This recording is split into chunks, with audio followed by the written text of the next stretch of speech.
evening. Welcome to the Upfront Mind, Body, and Soul. But we are here with RAYEQUEEN Self-CARE Corner. We have I guess the weather is not permitting us tonight. So I don't know what's going on, but hey, we just gonna move along because that's how we do. That's how we roll.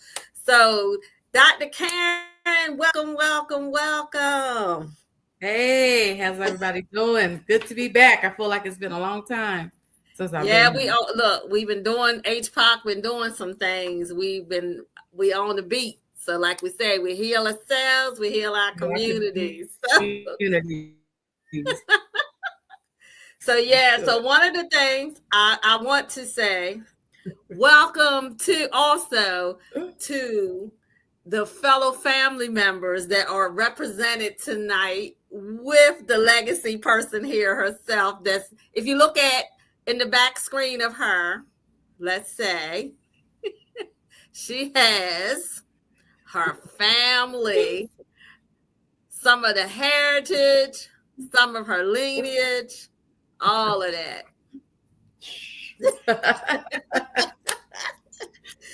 They're there with me everywhere I go. I keep them in my house. I'm surrounded by protection. There we go.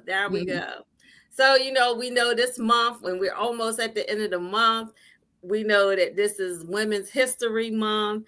Yes. And, we're going to just start off with it, go right into the show. We know Women's History Month is about celebrating trailblazers. And I know I can see some of them up on there. But for you are a trailblazer. And how do you see yourself moving into this trailblazing role? So first tell the audience who you are, this may be the first time that you see this show, but give a little bit about who you are and this trailblazing path. See, I can go on and on and on, but I'm gonna let you talk more tonight. Okay, I can handle that. I have a lot of words. I'm still paying for my degree, so I'm still paying for these words. I might as well use them, right? So my name is Karen Haymore. Most people know me as Ray or RAYEQUEEN, and I am the founder of Holistic Professionals of Color Association and University. And what that is all about in a nutshell is that there was a need, there was a big gap in the holistic health industry where we could mobilize holistic professionals of color. And so I created HPOC, and it is an amazing group of Black and brown healers who are dedicated to using natural, holistic, not alternative, because I hate that word. These are our original practices, not alternative, but natural practices to reclaim our health, right? And so that's who I am. And it's the first of its kind. And so when you talk about making history, I never considered myself a history maker, but it definitely is making history because, like I said, there's never been anything like this, especially post transatlantic slave trade in, the Western Hemisphere. Nothing exists like that because they stripped us of our ability to practice our original healing modalities. And this is why health disparities exist the way they do. And so we needed an organization like this. And so I said, Most High, I talk to the Most High all day, every day. And he said, this is your assignment. This is what you're supposed to do. This is your calling. I ain't have any money. I didn't really know what I was doing. I still don't know what I'm doing half the time. All I know is that the Most High said, this is what you're going to do. And so I'm doing it. I'm obedient. I'm doing it. I don't know about history, but I do know that HPOC is an act of defiance because there have been centuries of medical racism. And we can go on and talk about all the medical experimentations that have happened in our community, the systemic inequalities that still exist today in our modern healthcare system. I could go on forever about that. All I know is that HPOC now exists to fight against all of that ridiculousness and to make sure that we have qualified, skilled, trained practitioners who know what they're doing to provide this alternative services in our communities. And to make sure that our practices are valued because they've been devalued, right? Valued and that they're protected and that they're passed down on our terms. Another big platform I stand on is we're not begging anybody for anything anymore ever again. We don't need permission from those folks. The same folks who stripped us of our right to practice our natural practices are the same ones we're now begging for permission to practice it. Absolutely not. Them days are over. HPOC ain't having none of that. None of it. None of it. All right, so audience, I'm gonna tell you now, she got the guns loaded, and the cannons are gonna go off. So they're gonna shoot off because that's where you can tell that you're passionate about this. And a lot of people, you know, I am too. And I'm glad to be a part of this. This, I'd say, I'm just like you. The Most High had me come across it early in the wee hours of the morning, because that's that 3 and 4 hours. That's when it usually works with me on either the creativity or something to jot down and write down and, you know, give me that deep thought. But that's what I've been doing. And the same thing, you know, being in the community, talking about health disparities, you know, being on the Maryland Health Commission's one point of time, as, you know, appointed on that. It's important for our community because we, like you said, we have been stripped, but now they put all those licenses and stuff. And now you got me uploaded now. See, all the licenses up on it, you know, even down to now. But, you know, they try to make it hard. Just like, you know, I'll go back to the doula stuff. You know, I'll go back to that. That was a practice that they had the midwife come to the house years ago, right? You would go down, everybody would come into the household when the baby was born. They would do their music, they would have prayers, they would have a whole community involved. And then she would go walk down another miles to another house or whatever else. It was a community, and this is what it is. If we start getting into these healing practices, the original, our community can heal, because I believe it really can. It's been lost again. It's been gatekept. To your earlier point, they're gatekeeping it from us, because the same things they told us we can't do, now they're doing. Yeah, they're doing and making money and trying to keep us out of it by putting all these provisions and licenses in place. It's ridiculous. You're absolutely right. That's right. So, you know, as you just described with HPOC as a form of civil disobedience. So what do you mean by that? So the term civil disobedience, I've always loved that term ever since the Roe. If you're not familiar with the Roe's work, you should look it up. But civil disobedience is really it's about refusing. It's about refusing to comply with oppressive systems, right? Refusing to comply with oppressive systems. And so, but that also means that you have to create alternatives. I mean, it's not enough for us to just complain about it, because we have enough people like that in our life, right? That just complain. If you're not going to offer an alternative, then shut up. Don't talk to me about it, right? So civil disobedience is about recognizing there's an oppressive system in place, right? And then also being disobedient enough to say, I'm not going to follow your rules, your laws, your policies, your politics, and I'm going to create an alternative to that. That's how most of the stuff Black folks have today came to be. There was a lot of civil disobedience, right? Always has been. We're a history of civil disobedience. And with HPOC, you know, there's something called the medical industrial complex, right? I don't know if this is the term you've heard of. People should look it up. But the medical industrial complex has historically denied the BIPOC communities access to equitable, culturally competent healthcare, right? This is going on forever. But not only have they denied us equitable access, they've also gone to great lengths to demonize our practices, right? They went on a whole mission to make sure that Black folks felt very uncomfortable doing what their great-grandmama did to them, how they were raised, right? What their grandmama did, their great-grandmother, all these traditions, healing traditions that have been passed down in our lineages, in our DNA, they went out of their way to make sure we felt uncomfortable practicing that. And it worked, unfortunately. There are so many members in our community, although that's beginning to change. There are so many, and I know you work with them all the time, Dr. Michelle, so many members in our own communities that we have to convince this is what your great grandmama did to make your mama feel better when she was sick, right? These are basic things that we've always done. But the medical industrial complex went out of their way to make sure that we didn't practice that. So HPOC is like an organized resistance, right? That's the civil disobedience part. We're not just a knee-jerk reaction. I feel like Black folks in our community, even with this DEI stuff going on and all these protests and Black knee-jerk reactions. There's no mobilization. There's no list of demands. What are we fighting for? Are we going to not cave in? Like we just do this little bitty, we fight. We make these tiny, microscopic moves that we think are going to affect organizations and establishments and government and policy, and it's not going to work. And so civil disobedience requires an organization, an organized effort. And that's what HPOC does, right? We're an organized effort and we fight for policy. We fight to heal ourselves. We fight to heal our communities.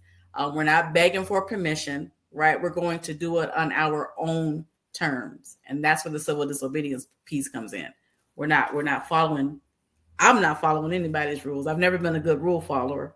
Anybody will tell you that. But HPOC is definitely not going to follow anybody's rules who tells us we can't practice the same healing modalities that our grandparents raised us on. You know what I mean?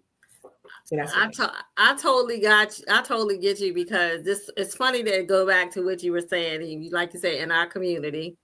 And this, let me put this disclaimer. This is no way I'm not church bashing, and I'm not church bashing at all. I am not. And like me and Dr. Karen both, we are both people who are faith. We are people who practice being with our God, and we know the scriptures, we know the Bible, we know it all. But also you got to think about back then compared to, again, we couldn't out in the master's yard. We had certain times we had to come together, because I just got revved up on something. Maybe go back to look at the movie Beloved. And then I went into some more research. Now, I'm just going to put this out here. And I'm just going to tell people they got to start comparing the facts. So what's the difference than you shouting in church than compared to the ring shout during slavery? Come on now. That's the word. No difference, because then there was unity, because there was an elder who could be the pastor who called for the children. That's where we're lacking as well. That's a disparity, because we no longer teach the children the old ways. I can remember sitting with the foot stomping in the church, but even before the music. I can remember the dust coming up off the one little room. Churches down the road now where I grew up is like 160 something, maybe almost 200 years old now. Dirt floors, benches, boom, boom. You had it one man stomp his foot. It's no different. And then people would get up in the service dressed in all white and all come together with the ring shout, because it's song of freedom and it brought joy. I just went through a documentary of that the other day, and it really blew my mind. Like, it made me also come back to think we got to stop saying these things, because it's just a modernized way of what was from the past or forlorn of what was before, prior to that. So yeah, that's another soapbox there. To drop. Get me started. Do not get me started. I mean, and people really, in matter of fact, the ring shout actually was a cry, a call, because you had women wailing, weeping, and you had prayers going down, and then people got delivered there. So it's no different than you being in a church setting now. No different. I'm telling you, you got to go look that up. If you don't learn anything else from this segment tonight, go look that stuff up about ring shout and compare it to the differences. Vibrational healing. That's it. Healing. Vibrations. Yep. Vibration. I think we might have to do a class on that, because it got me interested in doing that. I'm with music. So I'm like, That make me think about And something you know like what? that. That's why our grandmothers used to hum and sing when they cook all the time.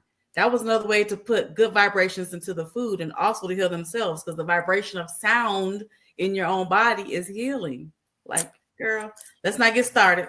Yeah. So again, we're talking about, in general, because look, I love the fact when before Dr. Karen came on, we had a little discussion before about she actually tests. I love the fact that she got pictures on the wall and she said, I test people to know who do they know. If they don't know any of people on the wall, they gotta get out of my house. If you can't name these people, you gotta go. You're not welcome here. Sorry. But I mean, it is what it is. But now we're talking about your parallel between your work that you're doing and the civil disobedience, of Black women in history. We know we have a lot of women that are pioneers in this. Now with your work, and I can say this, audience, outstanding work for somebody to come forth. And let me tell you this, it ain't always easy for her neither, because we have to get backlash from our own community, from your own. And all we trying to do is just give you the information to heal, but sometimes, that's what happens. I get it too. They look at me like you got two horns on your head when you tell them some things, but but then when they know who to come to when they need the help, that's right. Then I gotta drop back and call to come do the house call. Yep. Put it that way. That's that cognitive dissonance. Yeah. It's called cognitive dissonance when you don't want to like something because you've been told not to like it, you've been told it was wrong. But somewhere deep in your melanin, this is right. So even though you were looking at me crazy, as soon as you get sick, your ass is calling me to come help you. Mm-hmm. You got it. So through that, can you draw a historical parallel between your work and the civil disobedience of a Black woman in history? Give a couple, because we got time. Hey, this is an education segment, so all right, you learn something. So the first one that comes to mind, of course, is Harriet Tubman, right? So, and I say that because years ago, I did a radio interview, and the interviewer called me. He's the one who gave me the nickname, the Harriet Tubman of health. His reasoning was because, Harriet Tubman had the gun on the back and talked a lot of stuff like, you gonna come, you gonna die, And I have that similar personality, especially back in them days. But Harriet Tubman was definitely one of the people who fought against the oppression, the economy of oppression, right? Because of slavery, and the economy was built on enslaved people's backs, right? Right? Did I say that right? The economy of slavery was built upon the enslaved people. We made the economy in the South exist off of our backs, our labor. Harriet Tubman wasn't having none of that, right? She wasn't having any of that. So with HPOC, there's a similar parallel in that there's an economy of sickness. Write that down if you're listening. There's an economy of sickness. And that means that there are industries.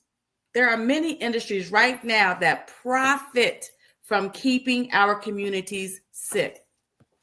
There are so many industries. That's a whole nother podcast that profit. They make money, you guys, off keeping our communities sick. And so when we keep falling for the banana in the tailpipe, we can't keep falling for the okie doke of what they're telling us, because they need us to be unwell in order to exist, right? And so I kind of compare myself to Harriet Tubman in that regard, because I'm not having that. You're not going to keep keeping my people sick just so you can make some money, right? It's not happening. We have to stop that. And then Fannie Lou Hamer. I don't know if you guys don't know these people, look them up. You should know these people, but you might have gone to public school. I don't know, but you should know these people. But then there's Fannie Lou Hamer. Fannie Lou Hamer fought against voter suppression, right? To give people a voice, Black people a voice politically. HPOC is heavily involved in politics.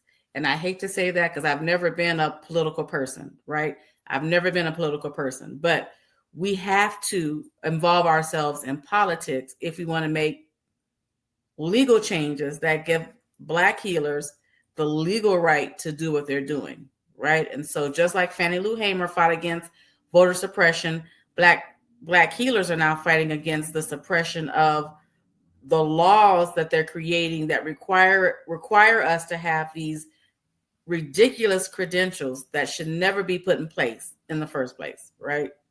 And then my favorite, my girl, Madam C.J. Walker. She's my personal shero with dealing with HBOC University, because for those of you who don't know, Madam C.J. Walker was all about the hair, right? But I don't want to minimize her to just the hair. What a lot of people don't know is that she built an empire. She built an entire school outside of the mainstream institutions that told her, no, you can't do it. Black people can't do it. You're not qualified. We don't do that. She got told no so many times. And she said, you know what? I'm going to create my own institution. And so she serves as a model for HPOC University, because I said the same thing that Madam C.J. Walker said. No, okay, watch this. Watch me do it. I got $12 in the bank. Watch me do it. And I did it. There you go. So look, we're all take a quick break and we're going to be right back, because look, it's some more exciting cannonball shootings that's going to be coming back for our next segment. So stay tuned with us. Go grab yourself some tea. Hey, it's going to make some good information, especially we're going to share about what's going to go on for next month. So stay tuned. We're going to be right back.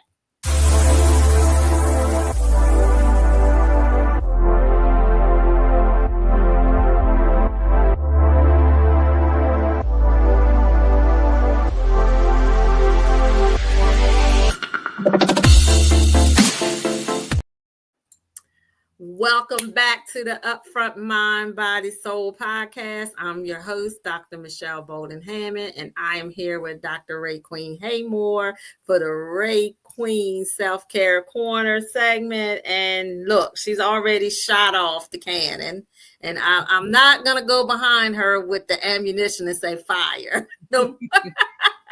But look, we could be here all night. We could be here all night for all of this. So when we talk about the BIPOC community, a lot of people don't understand that terminology neither. So let's brief them on what it means. Okay. Black, Indigenous, people of color. That means you can be Asian, you can be Latino, you can be any person that's kind of Indian. However, and we noticed that a lot of that has, even when I've worked with the MOTA, which is the Minority Outreach Technical Assistance, we used to talk about the disparities because there are certain things that those communities lack. And sometimes it is due to not having enough research because it's been set back on the corner. Or it also can be us not wanting to have the research to help us as well too, but you can't blame us because of the fact what has been done, as Dr. Karen had said prior to. So the next question leads me up to this. Why is it important that Black and Brown people to reclaim their ancestral healing practices? I have a very short, succinct answer for that. Because our survival depends on it. Our survival depends on it. They have stripped us of our traditional ways of healing and replaced them with systems that were never, ever, ever designed for us. They were never designed for us. And then we rely on these systems and trust in these systems to do what's best for us. Now, to be fair, there has been some progress. Right? There's some progress, and they're starting to recognize that there are some systemic inequities, and they're starting to work with that. But we can't overlook the fact, and we do that too often, that this system was never designed for us. And health disparities that we see today, right? We have higher rates of hypertension, the higher rates of diabetes, maternal mortality, like you were talking about with the doulas and the midwives. That's why we had them before. That wasn't happening when we had midwives and doulas on the plantation or in the neighborhood. That wasn't happening then. There's a resurgence of those happening.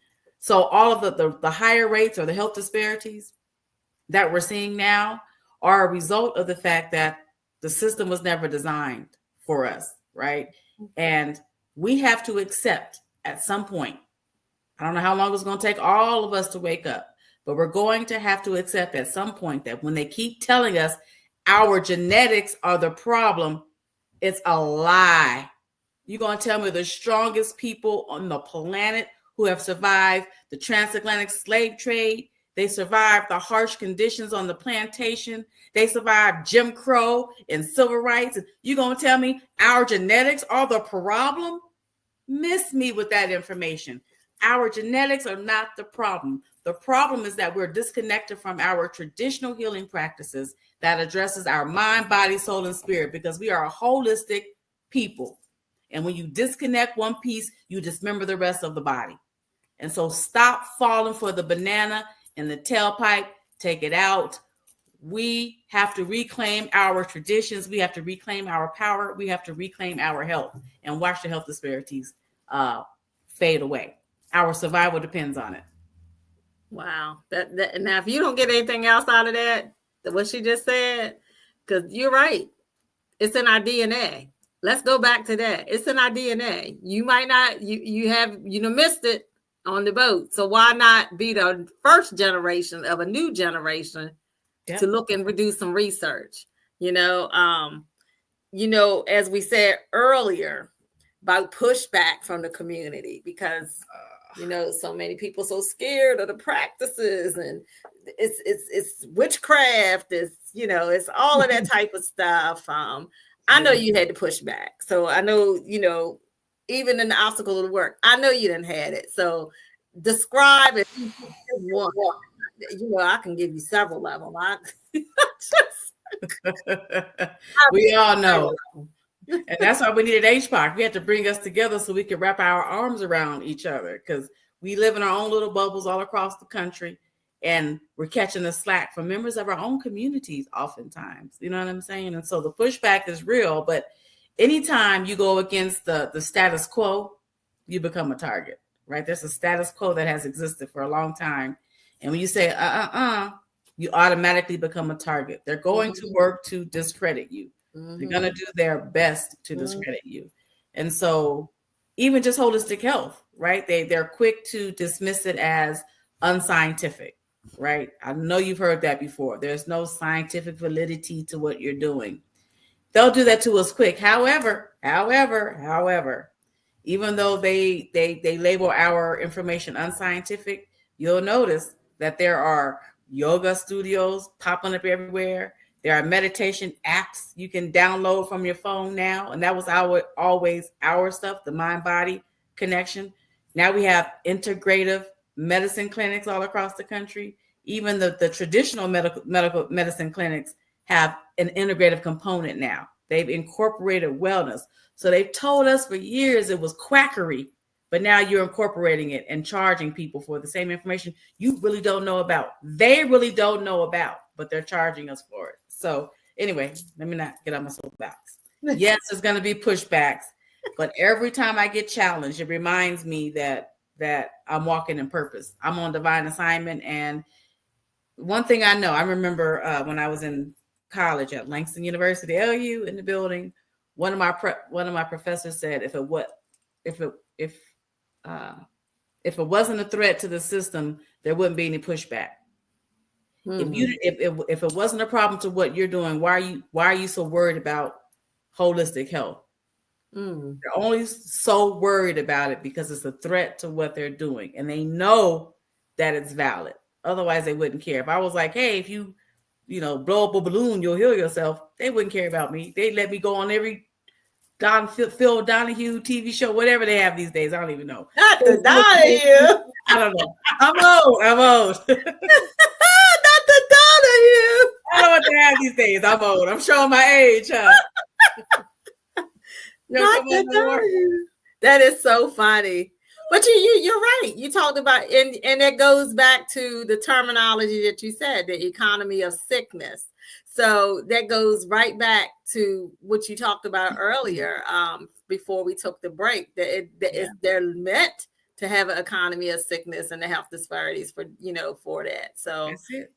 that it is what it is, but we heal ourselves, we heal our communities. So, then one of the questions I'll ask is, and listen, audience, right? What's here on the screen, right below here, you have where you can go and support the movement, especially if you're trying to build on being someone who wants to do your practices, your ethical practices. Let's put that under there too. The ethical practice of your natural ancestral healing practices as a practitioner.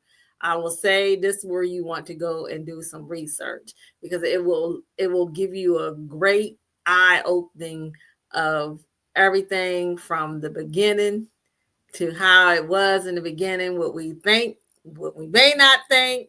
And I'll say it again, even before Jesus' time. So it will put it all in place in the perspective of opening up to some of these practices that we've been saying, this ain't the right way to do it. But I'm telling you, go dig back down at some of your history line. You don't have those talks anymore. Storytelling. That is a ancestral practicing, where you had an older person in the room will give out the story. That's how you know what's going on in your history. Where are we coming back to that? Yeah. Okay. That is an ethical ancestral practice. Storytelling. That's how you know. That's how we kept our elders' minds sharp. Yeah. Well. Yeah. So your grandfather. Keep his brain active and healthy. Yes. Yes. So right there, I would dare you to go. I tell you, go research it. You'll be in for a wealth of knowledge. I will tell you that you will be in a wealth of knowledge. Some good teachers, some good information. Even if you're just looking for even some good information, because hey, you might be worrying about you had this diabetes. They talk about inflammation all the time. It might be because of the certain foods that you eat. Do you not know? I'm going to give them a little something right now.